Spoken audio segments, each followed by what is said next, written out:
जय श्री कृष्णा। राधे राधे। कार्तिक मास महात्म्य 10वां अध्याय सुनेंगे आज।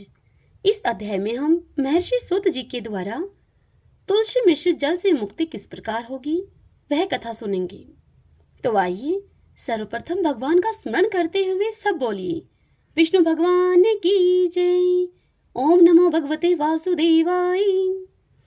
सूत जी ऋषियों को संबोधित करते हुए कहते हैं कि हे ऋषियों, कार्तिक माह में स्नान, पूजन और व्रतों का महत्व जानकर राजा पृथु का मन कार्तिक महात्म्य और विष्णु पूजन में रंग गया, किंतु कुछ उत्सुकता फिर भी उनके मन में बनी हुई थी। उन्होंने नारद जी से कहा कि हे देव ऋषि, आपने कार्तिक महात्म्य का बड़ा ही उत्तम फल कहा है। अब आप कृपा करके तुलसी का महात्म्य सिद्ध करने वाला दृष्टांत भी मुझे बताइए। यह सुनकर नारद जी बोले, हे राजन, प्राचीन काल में सह्याद्री पर्वतमाला पे करबीरपुर नामक एक स्थान पर धर्मदत्त नाम का एक ब्राह्मण रहता था। वह ब्राह्मण भगवान विष्णु का अनन्य भगत था। सदा ओम नमो भगवते वासुदेवाय मंत्र का जाप करता रहता था।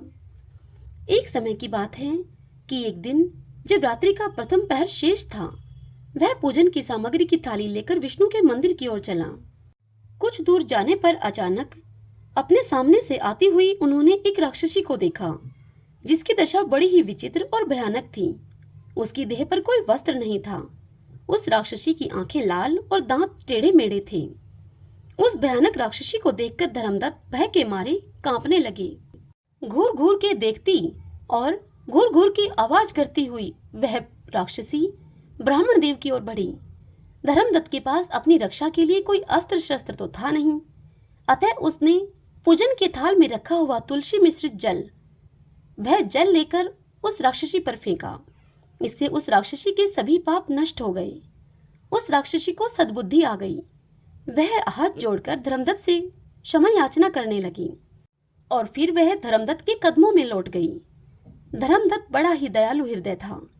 उसे उस पर दया आ गई। तब उसने उससे उसका परिचय पूछा। इस पर राक्षसी ने उसे बताया कि मैं सौराष्ट्र देश के भिक्षु नामक एक ब्राह्मण की पत्नी थी। मेरा नाम कलहा था। मैं बड़े ही दुष्ट स्वभाव की थी।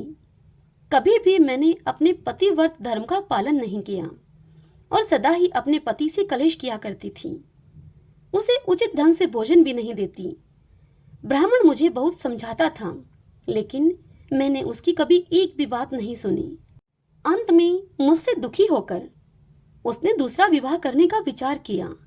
तब भी मैंने अपने आप को सुधारने की कोई कोशिश नहीं की और फिर विष खाकर मैंने अपने प्राण त्याग दिए। यम के दूत मुझे पकड़कर ले गए। वहां यमराज ने चित्रगुप्त से मेरे अच्छे बुरे कर्मों के विषय में पूछा, तो चित्रगुप्त ने बताया कि इसने कभी पतिव्रत धर्म का पालन नहीं किया, सदा ही अपने पति से द्वेष रखा और अपने अभिमान में ही रही है। जिस पात्र में भोजन बनाती थी उसी में बैठकर खाती थी। यह सब वृत्तांत सुनकर यमराज ने कहा कि जिस पात्र में भोजन बनाती थी उसी में ही खाती थी, अतः इसे अपनी संतान को खाने वाली बिल्ली की योनि में भेजा जाए।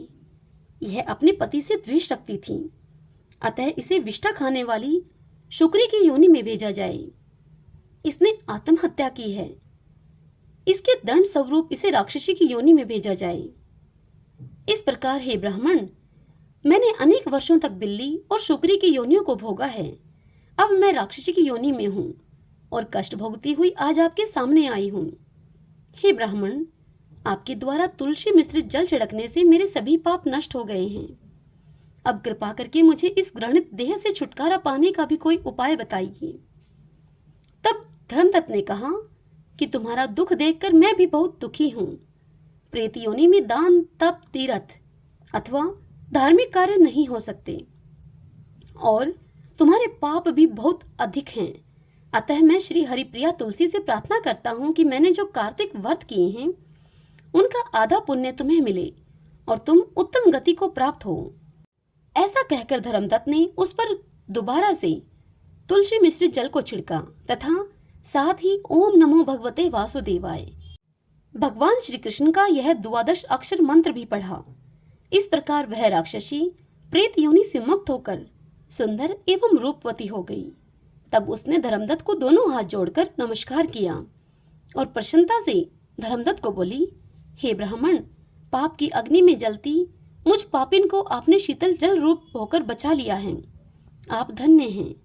उसी समय भगवान विष्णु के दूत जय विजय वहां पर आ गए और उसे एक दिव्य रथ में बैठाकर बैकुंठ को ले गए। श्रीमन नारायण नारायण नारायण, भजमन नारायण नारायण नारायण। ओम नमो भगवते वासुदेवाय।